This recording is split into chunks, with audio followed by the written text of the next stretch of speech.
Hi everyone, today I'm going to be colouring this lovely little cute flower from Miniature Secret Garden. It's on the other side of this very pretty picture. I'm just going to be doing this lovely little one to give you an idea of what to do when colouring this one.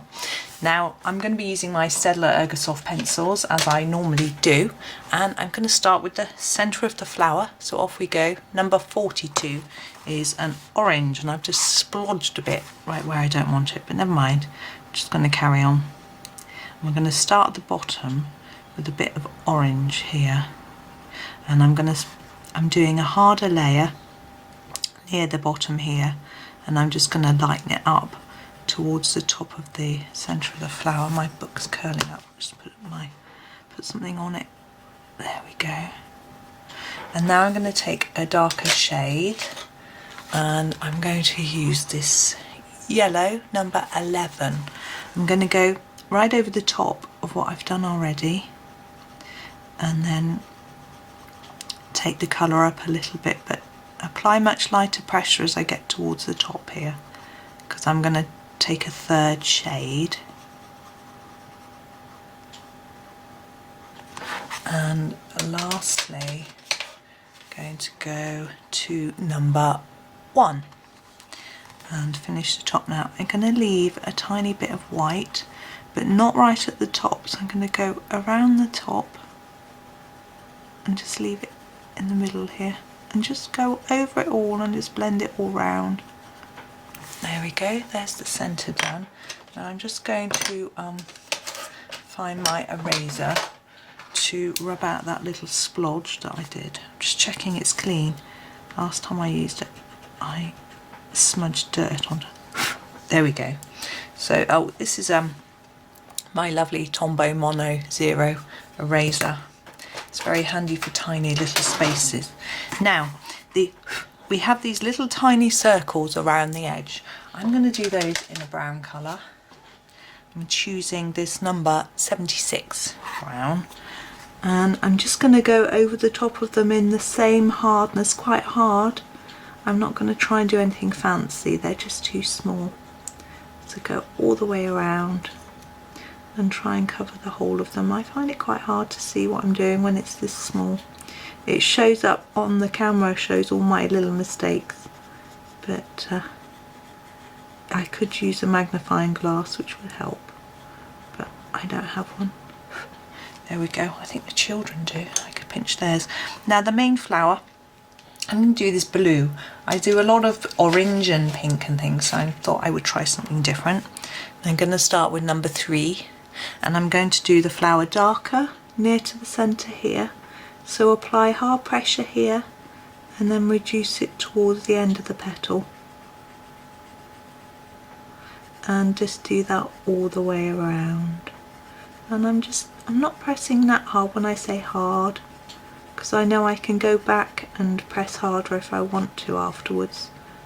And I'm using the side, I'm not using the tip of the pencil, because that would make a mark on the page. Sort of indentation. We don't want that. Just want to go in there gently, and all the way around.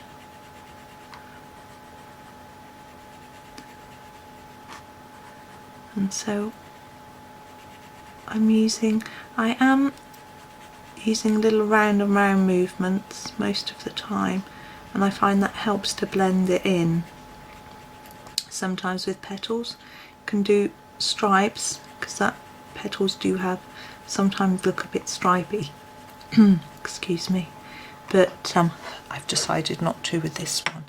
And now I'm going to use the lightest blue that I have in this set, which is the number 30. Sorry, it's a bit faint with it being white.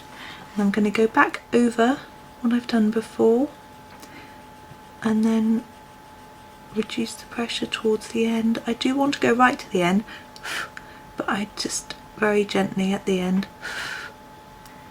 And so hard pressure here, and then start to reduce it here, and just a very light pressure at the end, and then make sure blend in that line. We don't want a hard line between the two colours. Now because these two shades are quite different, getting an even blend line isn't so easy. It's much easier if you're progressing from one close shade to another, like on the centre here. So it just sometimes takes a little bit more patience, a few more layers of colour just to get it to work. And I find if you go in too hard to start with, it can be more difficult to blend it in. So here, look, we've got a real sharp line which will show. So I'm going to try and blend that in a little bit more by going back in with the dark. In a minute I'll show you how to do it. So I'm just finishing these all in the same way. So harder over where the blue is there already. Slight overlap with still quite a hard pressure, and then reduce it towards the tip. And there's the last one. Now on some of them, the blend, as I say, the blend line is quite obvious, so I'm going to go back with the darker blue, so back to the number 3, and try and just blend them in a little better. So just take a bit more of the colour, particularly where the blend line is, and just sweep it through a bit so there just isn't such a definite line between the two colours. It's much easier to do this when you've got a bigger piece, but it's quite fun to practice on these small little pictures. They are fun and you get a finished result nice and quickly.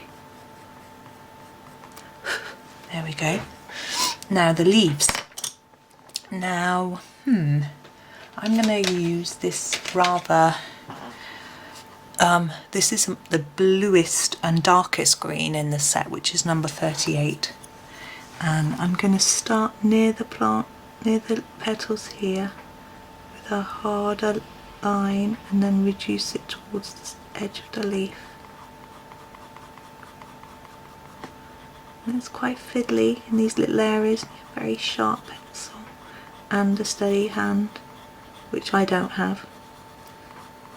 There we go. And the same on the other side.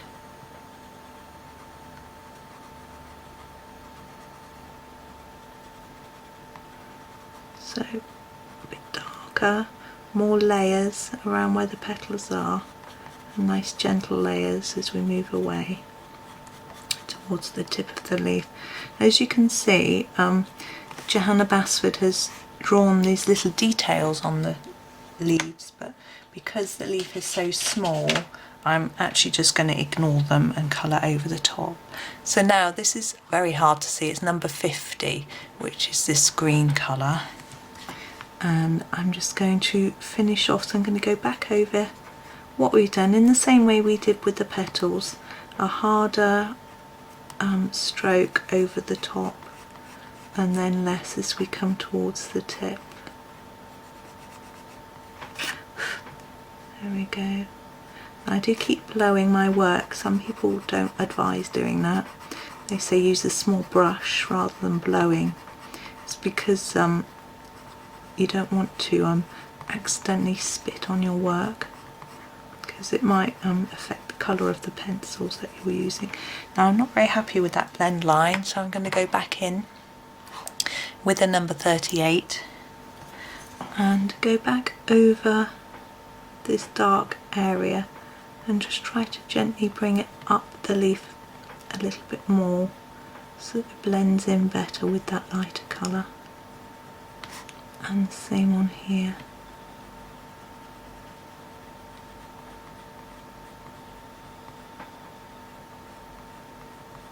There we go.